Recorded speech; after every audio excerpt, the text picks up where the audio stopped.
Sempre ao vivo, de meio-dia a uma, pela rádio Trianon, AM 740 São Paulo, Rádio Universal, AM 810 Santos, AltV, www.altv.com.br, com reapresentação 6 horas da tarde. Também TV Guarulhos, canal 20 UHF, canal 3 da NET em Guarulhos, 11h30 da noite.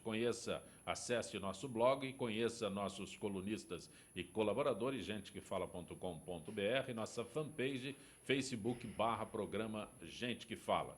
Para você participar, o chat no site da UTV, WhatsApp 974012235 e ainda um telefone que fica à sua disposição, é São Paulo 11 5052 6622. Nesta edição de Gente que Fala, fisioterapeuta Pamela Bulgarelli. Pamela, que bom tê-la aqui. Muito obrigada, prazer estar aqui novamente. Você é da Inovar Saúde. Isso. O que é Inovar Saúde? Inovar Saúde é uma empresa que foi criada por mim e pela minha sócia, Diamani Caran, com o intuito de levar a fisioterapia numa amplitude maior. A gente olha o paciente como um todo, como a fisioterapia deve fazer, né? Olhar esse paciente dentro de um conjunto, seja no trabalho, seja em domicílio. Então, os nossos atendimentos são domiciliares e corporativos. Domiciliares? Domiciliares. Nossa equipe de fisioterapeutas são todas especializadas, atendem em diversas regiões de São Paulo. Então, ela vai até a casa do paciente, observa a necessidade dele e faz o tratamento dentro daquele contexto, né? A gente trata a necessidade propriamente dita e todo o conjunto que envolve. Também conosco o advogado Francisco Tadeu Souza. Doutor Francisco, prazer tê-lo aqui. Prazer é todo meu. Bom dia, Pamela. Bom dia, Zancopé. Bom dia a todos. Você é especialista em Direito Médico e da Saúde. Exato. Me especializei em Direito Médico e da Saúde para atender uma demanda específica de pacientes e de médicos em torno das novas legislações de saúde e também com relação aos problemas de pacientes junto ao SUS e planos de saúde. Então, para garantir o acesso dos pacientes e para garantir o direito dos médicos em exercer a arte médica, eu atuo nessa área. Você, no momento, está com uma atividade intensa, porque são planos de saúde, tudo mais o que acontece e que lesa o cliente desses planos, não é isso, não? Exatamente. De um lado, os médicos têm uma carga de trabalho gigantesca, baixos honorários, tem que fazer um atendimento monstruoso, às vezes de filas gigantes. Do outro, o paciente precisa ser bem atendido. Então, tudo isso gera um conflito por trás, interesses econômicos de planos de saúde. Então, para garantir o bom exercício da medicina e para garantir a liberdade e o atendimento do paciente, a gente atua nessa área. Realmente, o trabalho tem crescido bastante. Doutor Francisco, recentemente nós tivemos um seminário em São Paulo e os pontos que foram destacados neste seminário, né? Direitos em relação a tratamento, plano de saúde, isenção tributária, direito previdenciário. Acho que nunca este assunto foi tão discutido como atualmente. Exato. A difusão das informações por meio de associações de pacientes, por meio de sites de internet e outros meios, e por meio também de programas de rádio como o seu, tem levado os pacientes a conhecer um pouco mais os seus direitos. Então, direitos de atendimento, direito de cobertura para medicamentos não nacionalizados, direitos de acesso a procedimentos, exames e tratamentos que, em princípio, não são cobertos pelo SUS. Então, essa difusão de informações tem estimulado o debate, debates como esses. Então, os pacientes têm ido atrás, tem aumentado o número de ações junto ao judiciário e medidas novas vêm sendo propostas para diminuir ações. Enfim, o debate tem crescido bastante graças à difusão da informação adequada. Tem dúvidas mais constantes, mais recorrentes? O que mais os pacientes perguntam, né, indo direto ao ponto até, é a questão financeira. Primeiro, a questão da cobertura. Ele quer ser tratado, ele tem direito de ser tratado. Então, essa questão dos tratamentos não incorporados ao SUS é uma questão bem recorrente. Por outro lado, os pacientes sempre questionam a questão previdenciária. Depois que ele tem o diagnóstico da doença, o que ele faz? Por óbvio, ele vai ter a sua capacidade de gerar riquezas diminuída, não vai conseguir trabalhar, então ele passa a ter direito ao auxílio-doença. Se a doença for crônica, a exemplo de pacientes oncológicos, então ele tem direito, por exemplo, se for o caso, uma aposentadoria por invalidez, mas vale lembrar, até aproveitando o espaço, ele deve ter contribuído com anterioridade à doença para ter acesso àquele direito previdenciário. Outras questões também são levantadas com relação a isenções tributárias, IPVA, ICMS, são questões bem recorrentes. Então é importante que o paciente entenda, e aí já dando um pitaco para os pacientes oncológicos, tem sim isenção, desde que aquele câncer tenha gerado uma deficiência física. Então, dúvidas tributárias, previdenciárias são sempre recorrentes. Doutor Francisco, o senhor discorre assim com uma facilidade, né? Que eu imagino que aqueles que tenham tratamentos de câncer, né, o oncológico que o senhor se referiu, mas sendo mais direto, tratamento com câncer, problemas com câncer, acho que não tem tanto. A pessoa fica tão deprimida que a última coisa que ela vai lembrar é os direitos dela. Não seria esse aspecto, não? Sim, de fato, a pessoa acaba ficando um pouco debilitada em todos os sentidos. A própria angústia em função da doença, o desespero, porque às vezes ele não tem uma cobertura ou faz uma solicitação ao plano de saúde e o plano de saúde demora a responder, ou então aquela prescrição que impõe ou que passa um tratamento que não é trazido, que não é fornecido no Brasil nem pelo SUS. Tudo isso gera e aumenta a angústia proveniente do diagnóstico de uma doença. Sim. Mas é importante salientar que associações de pacientes têm desempenhado um papel muito importante em levar conforto e também divulgar o direito dos pacientes. Quando o paciente recebe um diagnóstico, eu compreendo a questão da angústia que ele passa, é importante que ele procure os seus pares, procure pessoas que entendam da dor dele, especialmente por associações. A International Myeloma Foundation fez um seminário muito importante recentemente. É importante, então, por exemplo, que o paciente de mieloma se aproxime deles, outros pacientes, como, por exemplo, os com leucemia, se aproximem da Abrale. E aí eu até aproveito um espacinho para falar dos pacientes de doenças raras, que são pouco lembrados, doenças muito debilitantes e altamente letais, que você não tem diagnóstico, que se aproximem de associações como a APMPS, Associação Paulista de Mucopolissacaridose e Doenças Raras. Então, se aproxime dos pacientes, conheça os seus direitos, porque juntos todos têm mais força. Exatamente. Nesse contexto que ele comentou, nós que estamos ali na pontinha, né, diretamente ligados aos pacientes, auxiliando eles também nessa fase de reabilitação, que eles estão tão necessitados de informação e carentes também de um apoio em todos os sentidos da vida dele, a gente sente muito na questão realmente da cobertura de planos de saúde, até no SUS, no fornecimento da fisioterapia, né, que a gente estava comentando anteriormente. O CREFITO está tentando se inserir cada vez mais, mas é uma dificuldade muito grande em reconhecer a importância que a fisioterapia tem para os pacientes, seja um paciente de doença rara, que a gente consegue cuidar dele até o momento mais importante para ele, tanto quanto um paciente pós-câncer, que a gente consegue interferir tanto na qualidade de vida dele em casa ou no retorno ao trabalho, né, auxiliando ele em todos os aspectos. E a gente sente essa dificuldade, tanto dele ser indicado por um procedimento do SUS, propriamente dito, a demora para ele conseguir esse tratamento, que é fundamental que ele inicie rapidamente, que a gente consegue auxiliá-lo muito quando ele é iniciado da maneira mais precoce possível, seja um pós-operatório ou logo que a doença é diagnosticada, tanto quanto na parte de planos de saúde, né, como no atendimento particular, a dificuldade no reembolso, mas, ao mesmo tempo, a dificuldade em conseguir um tratamento via plano de saúde, mas que seja adequado para ele, que seja personalizado para ele, não uma clínica que atenda qualquer tipo de doença, né, não uma especialidade que seja focada para ele.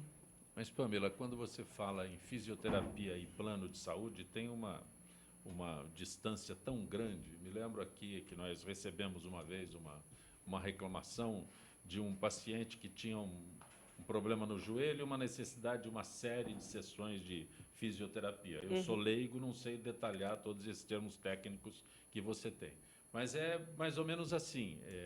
Ele nos procurou porque o período, primeiro que ele deveria iniciar o tratamento por aquele convênio que ele tinha, era um período que talvez ele se recuperasse se ele ficasse quieto em Exatamente. casa. O descanso seria muito mais produtivo.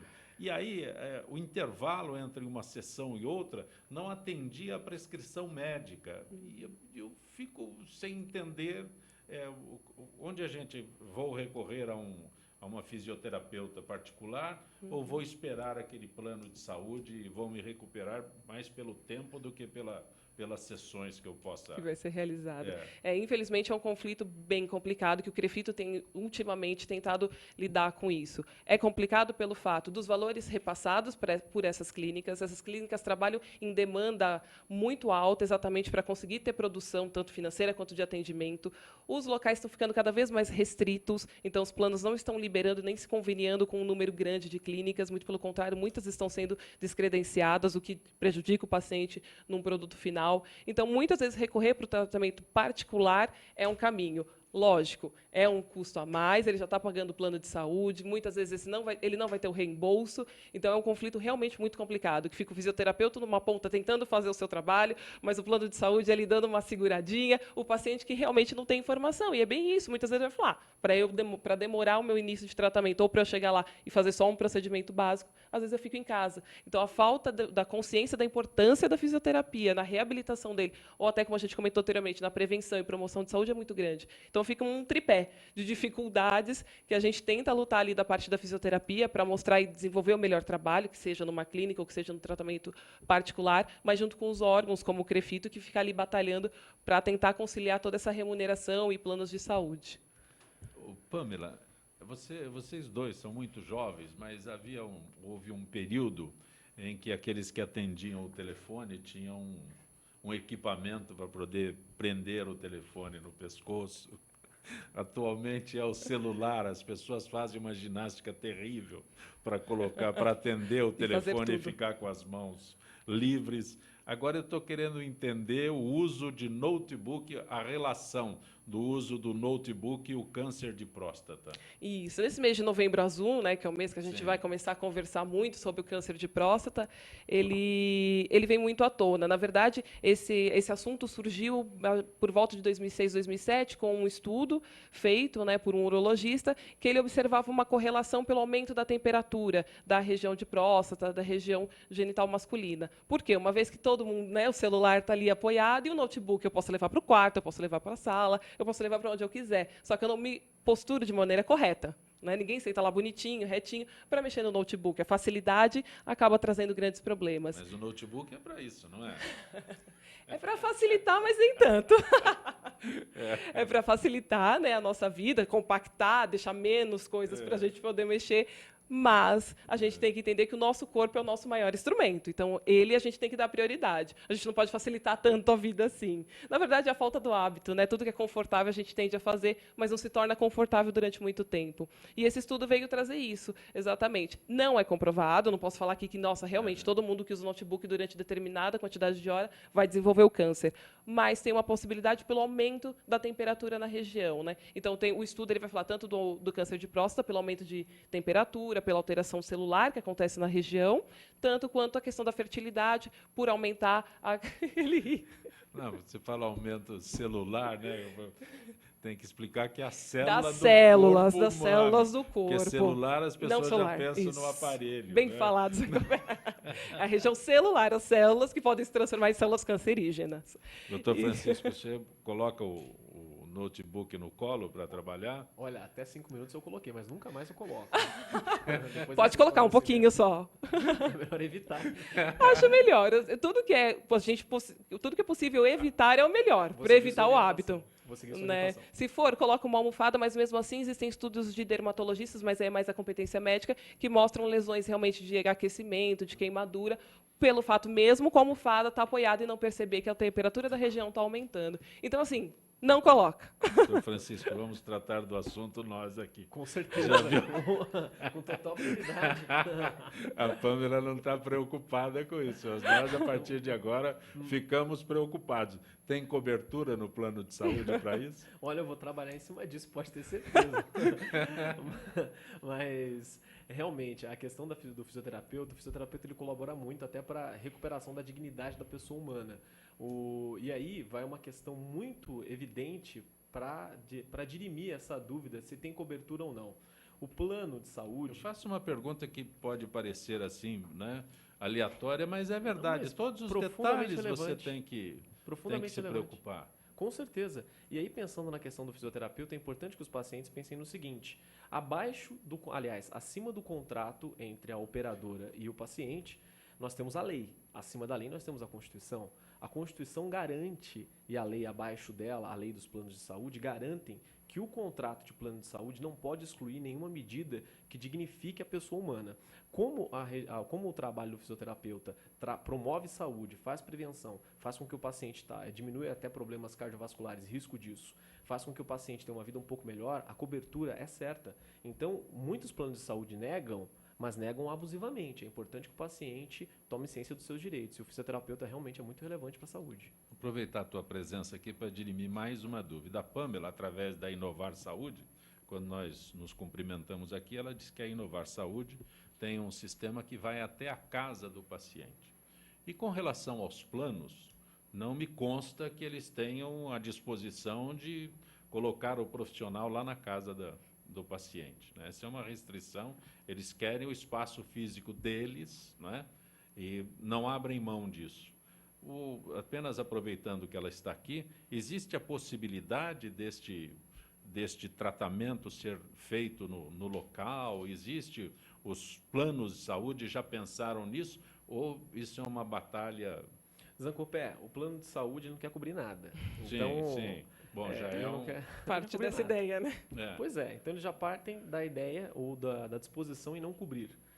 Agora, se nós pensarmos, né, nessa inovação que a Pamela trouxe, de levar o atendimento até o paciente, basta pensar, para se dirimir a questão da cobertura ou não, que o paciente, se ele precisa ser atendido em casa por uma prescrição médica, não importa o que o plano de saúde rebata, não importa a negativa que o plano apresente.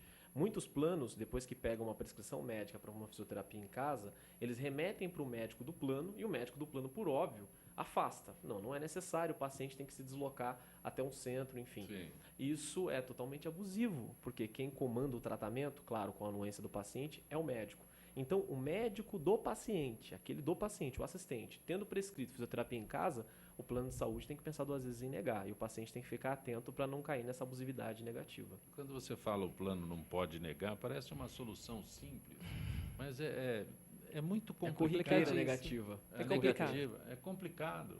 Você não tem o problema porque você não usa, né, planos de saúde para atender, você não tem o contrato com plano de saúde, o teu Isso. trabalho é diferente. Né? Isso, nosso atendimento é particular, mas a gente recebe pacientes que não conseguem o atendimento via o Isso plano é de muito saúde. fácil. E aí a gente acaba, muitas vezes, ou tentando auxiliar esse paciente na fase de reembolso, mas realmente é muito complicado. É exigência por exigência, é comprovação por comprovação, e muitas vezes eles não conseguem. Não se comprova. Não, verdade. É que o raciocínio dos planos é o seguinte, é um raciocínio, desculpa o termo, macabro, aproveitando o Halloween. Sim. O raciocínio é o seguinte. Não, mas lamentavelmente é o que acontece. Sim. Azar de você que ficou doente. Infelizmente, tem toda a Né? razão. Aliás, deveria chamar plano de doença, não plano de saúde. Exatamente. Né? Não, bem colocado. Quando me perguntam, às vezes, qual que é o melhor plano para eu fazer, qual é o melhor operador, eu falo qualquer um. Porque o plano é só para você depois acionar judicialmente, porque ele vai negar quando você precisar. Infelizmente, a lógica deles é negar. Eles começam negando. Eles negam para todo mundo ou para a maioria. Quem correr atrás dos seus direitos recebe. Quem não correr, não recebe. Então, eles diminuem o Mas nem custo. sempre. Nem sempre. A maioria não corre atrás. A maioria dos pacientes não corre atrás ou por desconhecimento ou por qualquer outro motivo. Mas com isso eles acabam diminuindo o custo deles. Então Doutor a lógica é Francisco, a maldosa. justiça é muito caro. É muito caro procurar a justiça. Custa muito dinheiro, vou traduzir assim. Não custa não. A pessoa, quando ela tem uma doença, algum problema que exija atendimento médico, tem uma prescrição, por exemplo, determinando um atendimento em casa, e o plano deu uma negativa, basta a pessoa ir até o juizado especial civil. A ação judicial não precisa ter um custo alto. Ela não precisa colocar... Senão ninguém sabe que você está... Perfeito, obrigado. A pessoa não precisa colocar um valor de ação altíssimo, basta ela procurar próximo à casa dela o fórum, o juizado especial civil nesse fórum e apresentar a negativa, os documentos pessoais, a a prescrição médica para o tratamento em casa e solicitar ao juiz uma providência naquele sentido. Isso não tem custo. Então, é possível a pessoa buscar os direitos à saúde sem ter custo nenhum. Mas claro, não é esse o conceito que nós temos. Não é esse o conceito porque, infelizmente, isso não é muito divulgado. Então, talvez até desinteressante para vários grupos que se divulgue uma justiça gratuita que é efetiva no Brasil. Então, a justiça do juizado especial civil, o antigo pequenas causas, é gratuita. Basta o paciente ir até lá. É claro que é importante o paciente, se possível, ser bem assessorado para que ele tenha um resultado final mais satisfatório. Como toda quarta-feira, Dr. Nelson Letísio, cirurgião plástico conosco no Gente que Fala. Dr. Letísio, é bom tê-lo aqui, Dr. Letísio. Que bom, eu que agradeço, Zancopé, a confiança de vocês e sempre parabenizo vocês pelo programa que vocês fazem. Doutor Letísio, o assunto hoje é plástica nas pernas, cirurgia plástica nas pernas. É possível, através de uma cirurgia... Estou sendo irônico aqui, hein, doutor Letísio? É possível ter perna mais bonita só com cirurgia, doutor Letísio? Olha, Zé Copé, é muito difícil. Uma pergunta que você está fazendo, como você falou, né? É uma pergunta de difícil resposta, né? Porque você tem inúmeros fatores. Você tem, por exemplo, vamos começar com a cirurgia pós-bariátrica. A paciente pede aí 50, 60 quilos. Ela vai ficar com uma flacidez boa na interna da coxa, às vezes próxima ao joelho, e então fica difícil. Você tem que fazer um lifting de coxa, você tem que fazer uma lipoescultura, você tem que fazer uma série de coisas para que você consiga melhorar aquele aspecto da pele. Você tem aquela moça que tem culote, que tem a interna de coxa um pouco saliente, aquelas gorduras localizadas no joelho, que você pode fazer uma lipoescultura que dá excelente resultado. Você modela bastante as pernas, você modela bastante o formato do corpo, entende? E aí você também tem coisas um pouco mais complexas, que você tem hipogenesias de músculos, de hipogenesia dos gastrocnêmios, que são os músculos da panturrilha, em que você pode colocar próteses intramusculares no espaço entre os músculos, que você faz como se fosse uma dilatação da região da panturrilha, para que aquilo fique mais simétrico uma perna com a outra. Sequelas de paralisia infantil que pegam em pequeno grau, que só causa atrofia da musculatura, que você pode melhorar o aspecto. Então, Rancopé, realmente o leque de opções é muito grande, e o leque de alterações que podem ocorrer nas pernas são muito grandes. Agora, da maneira com que você perguntou, aparentemente assim, é só para deixar a perna mais bonita. Existe sim, Jacopé. Você faz lipoesculturas, você faz tratamento de celulite. A celulite é um problema meio... Primeiro que o nome é errado, né? Celulite, na teoria, seria inflamação na célula, mas é aquele aspecto de casca de laranja que forma na pele devido ao acúmulo ou uma gordura mal nutrida, mal irrigada. Então, daí você parte para tratamentos estéticos da pele, da região. Você tem que fazer uma boa nutrição da paciente, que às vezes ela tem uma certa flacidez que não precisava ter. Então, realmente é uma área muito grande. As pernas das mulheres são partes do corpo delas muito... Você vai em academia, os homens querem ficar com os braços e os peitorais grandes, né? As mulheres querem ficar com as pernas bonitas, bem torneadas. Então, a atividade física é muito importante. O formato da nádega, o formato da coxa é muito importante, porque você pode, com atividade física, fazer uma hipertrofia, tanto da panturrilha, dos músculos da coxa, da nádega. Então, a soma de tudo isso, Zé Compé, você tem pernas mais bonitas, como você falou.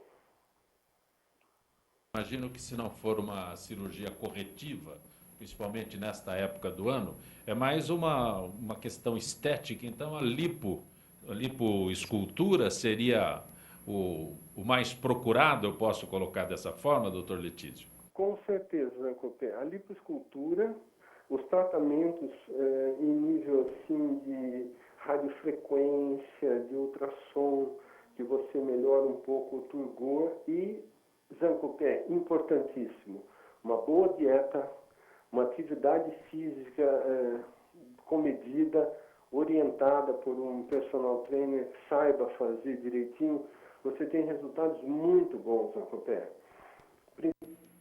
Você tem uma mulher que tem o tronco relativamente grosso para as pernas, você faz uma lipoescultura na região do tronco. Se tem ao contrário um tronco fino, uma perna grossa, você tem que diminuir um pouco os culotes, a interna da coxa, o joelho. Então você vai equilibrando o corpo, porque você não pode só olhar a perna, você tem que olhar a perna em relação ao corpo. Existe essa harmonia. Em relação à nádega, às vezes a gente pode colocar prótese de nádega, que você aumenta a projeção da nádega e você faz com que a raiz da coxa fique mais harmônica em relação ao conjunto todo, a coxa e nádega.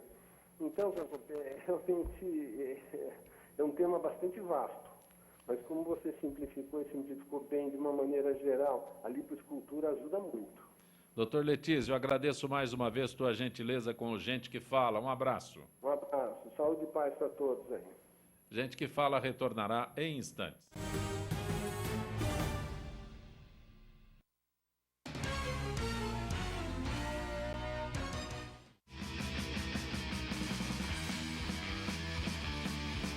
Olá, eu sou João Carlos Boldan e apresento aqui na UTV toda segunda-feira, a partir das 14 horas, o programa Saúdes, com o apoio da Quantum Bio.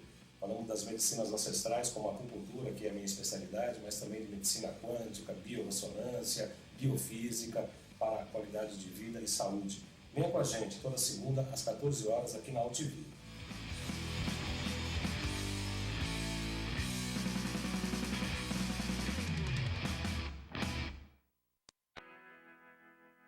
Ninguém gosta de fila. Imagine uma fila de 7.000 pessoas, ou 12.000, ou até 27.951 pessoas. No Brasil, as filas de espera para receber órgãos são imensas. Fizemos as pessoas sentirem na pele o que significa estar em uma fila gigante esperando um órgão. Para isso, substituímos as senhas em diversos locais de espera pelo número real da fila para receber um órgão. 7951. Muito grande pra isso aí, hein? Nossa, que número grande. Poxa, moço, que isso?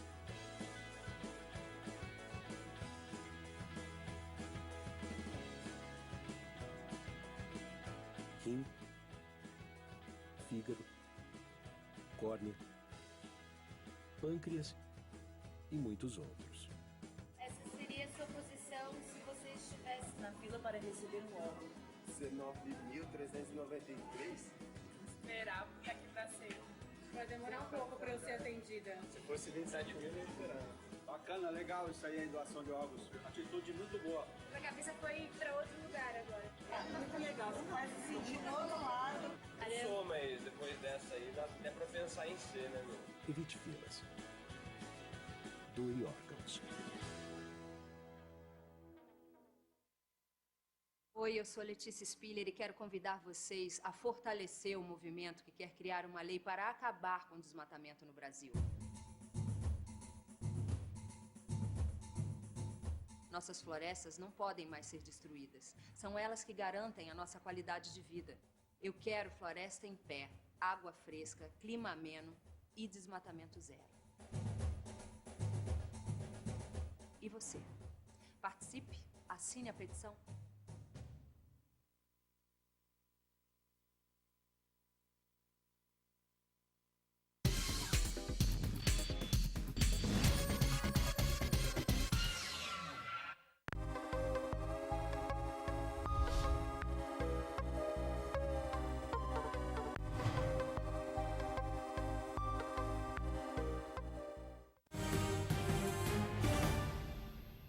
Você está acompanhando Gente que Fala pela Rádio Trianon, AM 740 São Paulo, Rádio Universal, AM 810 Santos, AltV, www.altv.com.br, reapresentação 6 da tarde. Também TV Guarulhos, canal 20 UHF, canal 3 da NET em Guarulhos, 11h30 da noite. Nosso blog, gentequefala.com.br, nossa fanpage, Facebook/programa Gente que Fala.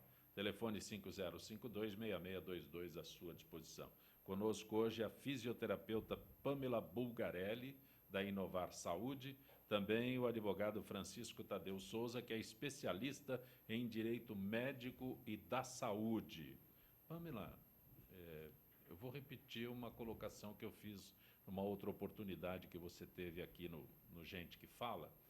Conceito de fisioterapia, fisioterapeuta, é para a recuperação de alguém que esteja com problemas graves.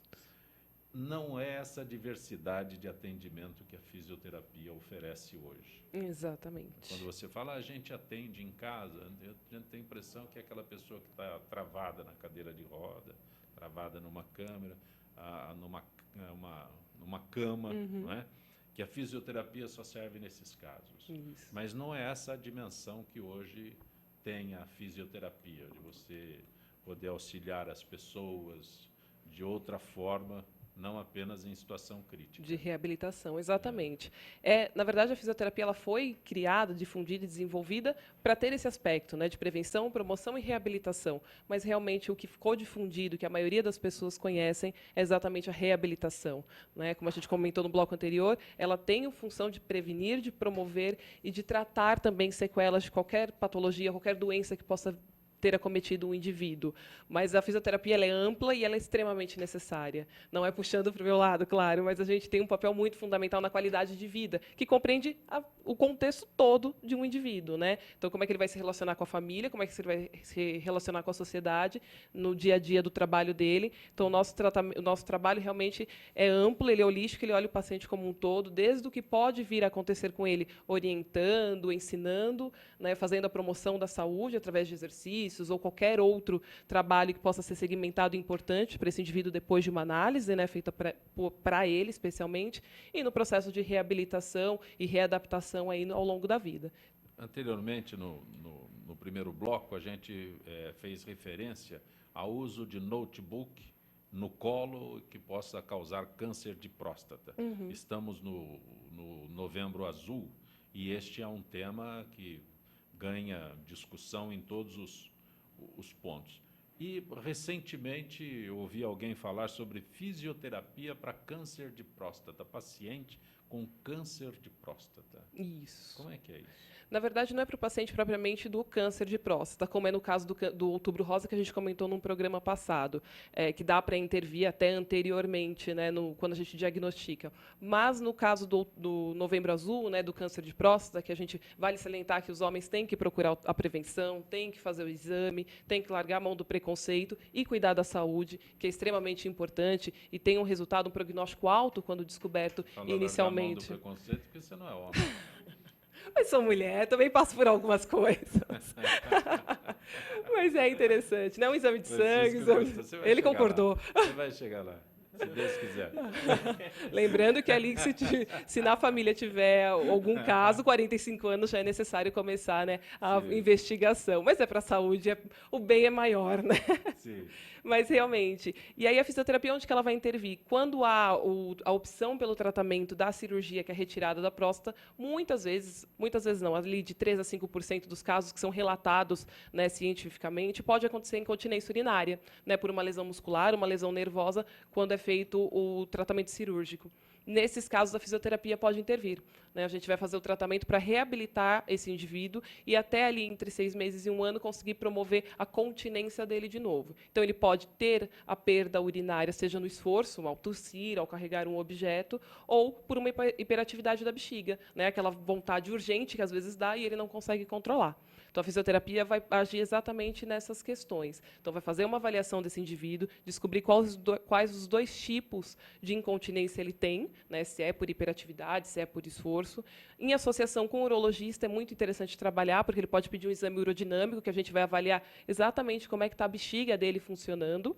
E aí, a partir desse procedimento, a gente vai desenvolver algum tratamento para ele, que vão ser exercícios básicos, que a gente pode fazer no dia a dia, sem lesão ou com lesão, que são exercícios de assoalho pélvico, que é essa musculatura que protege aí a região interna do nosso corpo, que dá sustentação para a bexiga, para os órgãos mais baixos. São exercícios básicos, como se a gente fosse contrair para segurar o xixi e chegar até o banheiro. É essa solicitação que a gente pede. Biofeedback, que aí cai nessa questão de ser mais custoso. Então, infelizmente, o paciente que muitas vezes não tem um plano de saúde, alguns planos até não cobrem, que são aparelhos de eletroestimulação, que a gente vai colocar no paciente, e ele vai acompanhar como é que está sendo feita a contração, é um biofeedback mesmo. Ele assistindo como ele está contraindo, ele consegue melhorar a performance dele.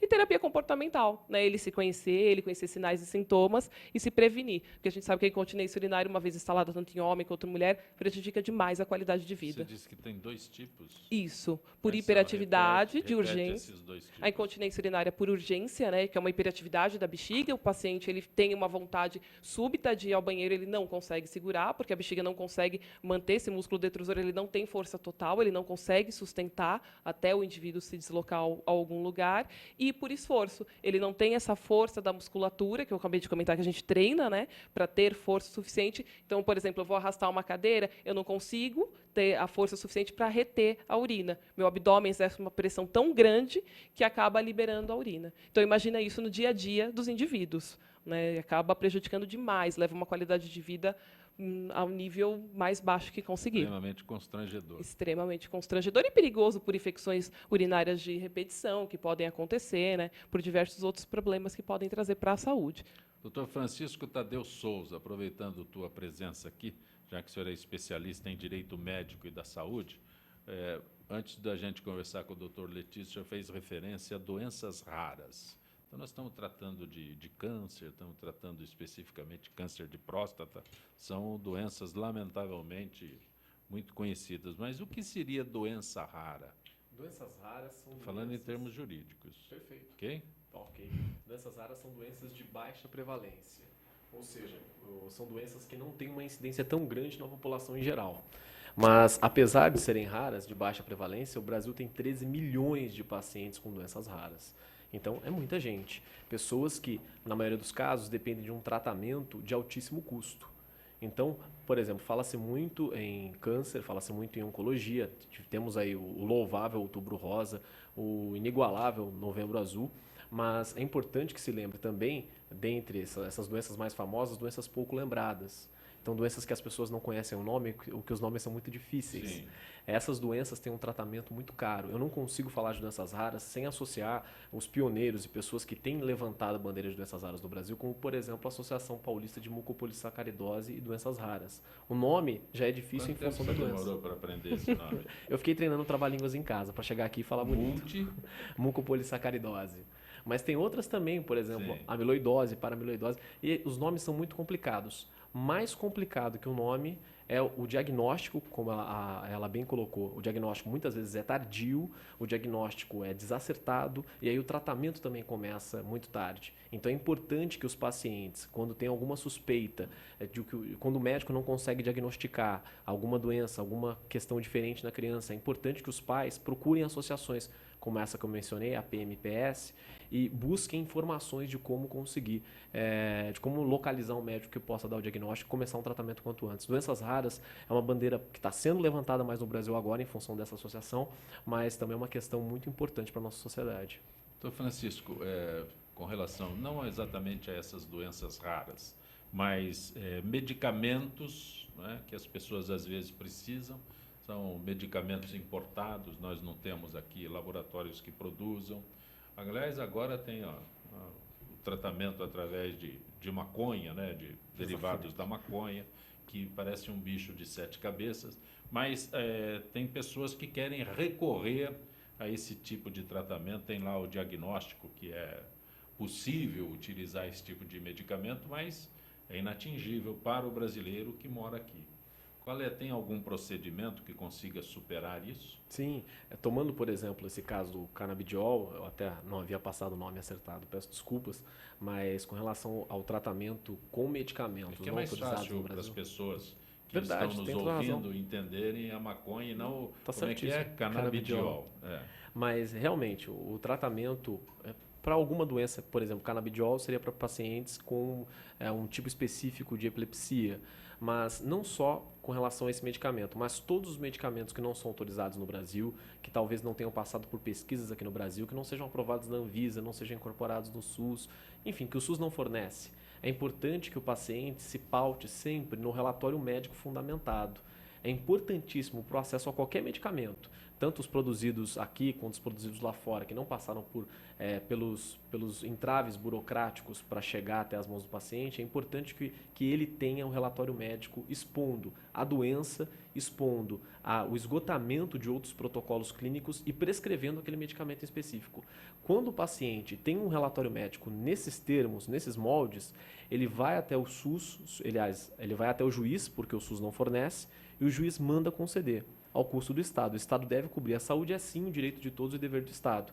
Então, apesar da Procuradoria, apesar do Ministério Público e alguns juízes rebaterem a questão da obrigatoriedade de o Estado fornecer alguns medicamentos ou não, nada supera o que está escrito na Constituição. É um direito do paciente. Então, lembrando também de doenças raras, o pessoal de medicamentos à base de maconha, medicamentos para câncer, qualquer que seja a doença, é direito do paciente. Tudo começa com um relatório médico fundamentado. Você citou um aspecto interessante, né?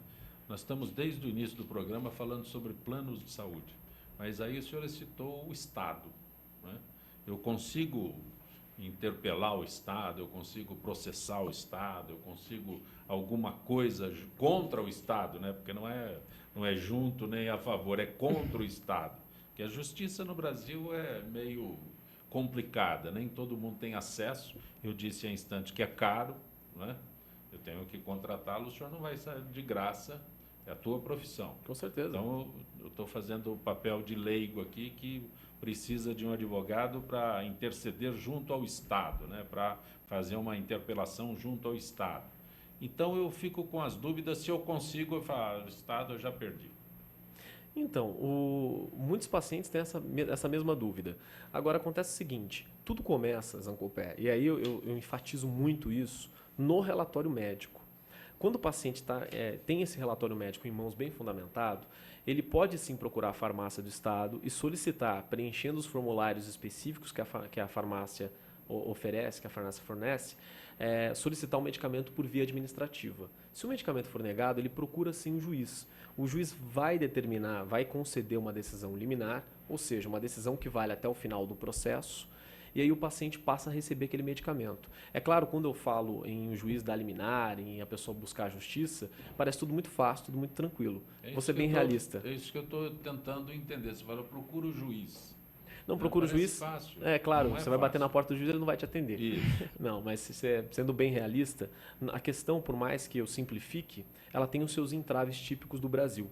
Então, quando o paciente ele está em punho, ele tem em mãos um relatório médico bem fundamentado, ele deve sim procurar o juiz por meio, se possível, de um advogado. Se ele não tiver condições de pagamento, pagar um advogado da região dele, é importante que ele procure o juizado especial cível, que é gratuito e não depende de advogado para apresentação de uma ação.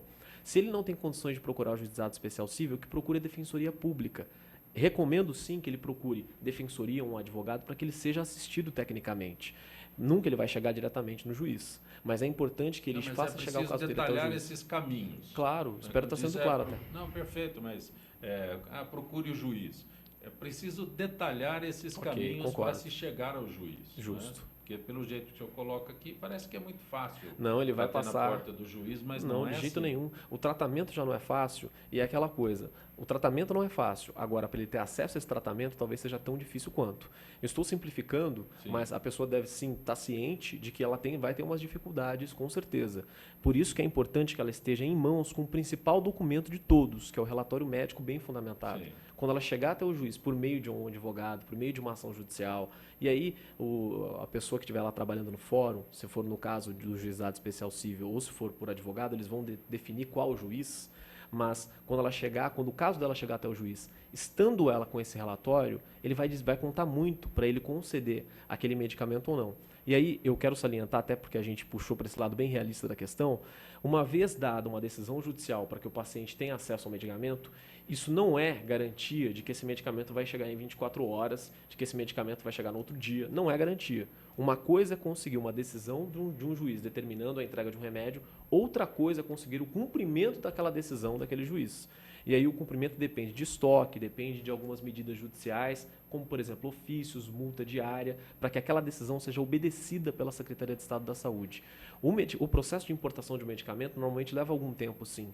Mas é importante que o paciente esteja ciente de que tudo começa com esse relatório médico e aí tudo se desenrola em função dessa prescrição. Estando com isso em mãos, a chance é muito grande dele conseguir. Pamela, a gente falou há instantes sobre o notebook, que pode trazer consequências drásticas quando você usa ele muito no colo, né? Quando os homens usam, até consequência de câncer de próstata. Mas e o celular? Continua? Eu falei daquele telefone que tinha, você não viu, não chegou a ver, que tinha um suporte, as secretárias ficavam todas elegantes com o seu suporte lá para conseguir manter o telefone no ombro, né? Hoje o celular não é diferente disso. Não, nem um pouco. O celular é o mal do século, se formos falar assim, né? Além do vício... Muita gente com o pescoço torto. Muita gente, e com muito problema nas mãos, né? Os smartphones trouxeram essa facilidade tão grande para a gente se comunicar, né? Principalmente no teclar, né? No conversar pelo celular, mas trouxe grandes problemas também, né? A facilidade, igual do notebook, a gente pode carregar, não só o homem quanto a mulher tem que ter o cuidado de não ficar colocando no colo por queimaduras e outros problemas, mas o celular também. Além de ser como as telefonistas antigamente, colocando o celular, apoia o pescoço e vai digitar, de trazer um mal extremo, né? Problemas musculares, articulares. É semelhante, né? É semelhante ao celular. É semelhante. O problema... Aquele quadro que eu descrevi das secretárias. Exatamente. E diversas lesões que acompanham desde lá até hoje. Né?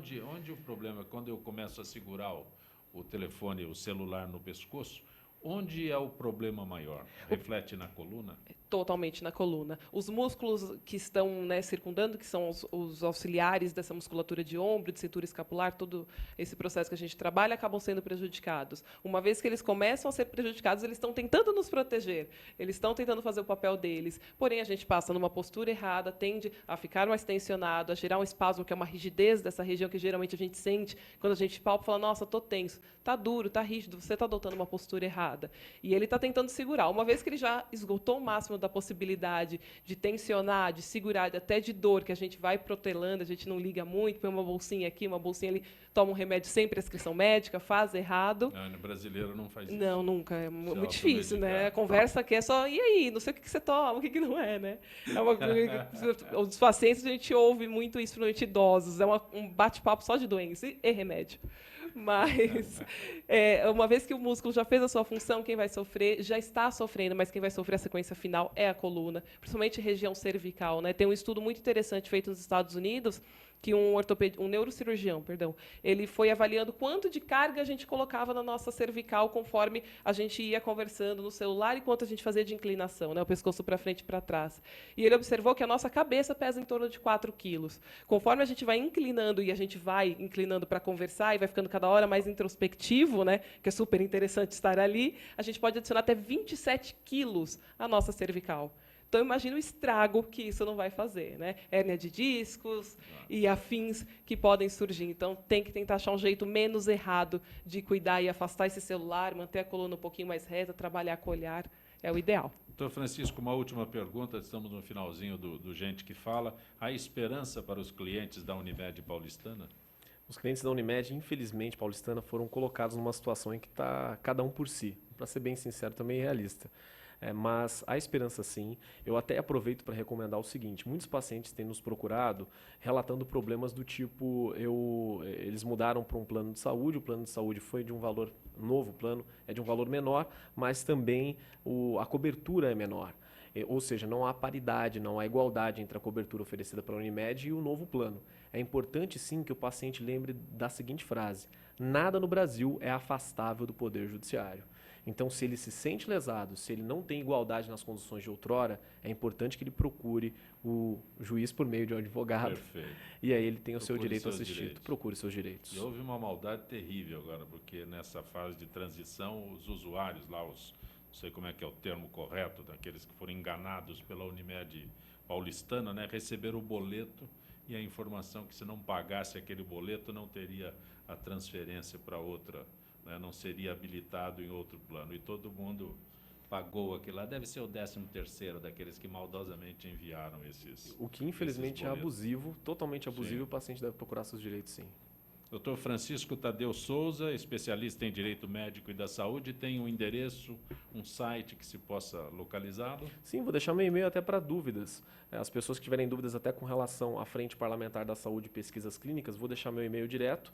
Posso? Pois não, por favor. Que é fco.tadeus@gmail.com. Podem escrever, eu sempre respondo dúvidas de pacientes, dúvidas com relação ao trabalho junto à Assembleia Legislativa, eu estou à total disposição. Repete, FCO? fco.tadeus@gmail.com.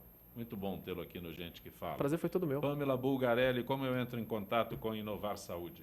Tem o nosso site, inovarsaude.com.br, o nosso Facebook, que tem todos os nossos contatos, e essas dicas que a gente comenta aqui, a gente deixa para todo mundo, então é só curtir a página, facebook.com/saudeinovar, é o inverso, e lá também tem os nossos contatos de telefone, e-mail é inovarsaude@inovarsaude.com.br, e a gente também dá todas as dicas para o que precisar. Grato por ter vindo ao Eu que Gente que agradeço. Fala.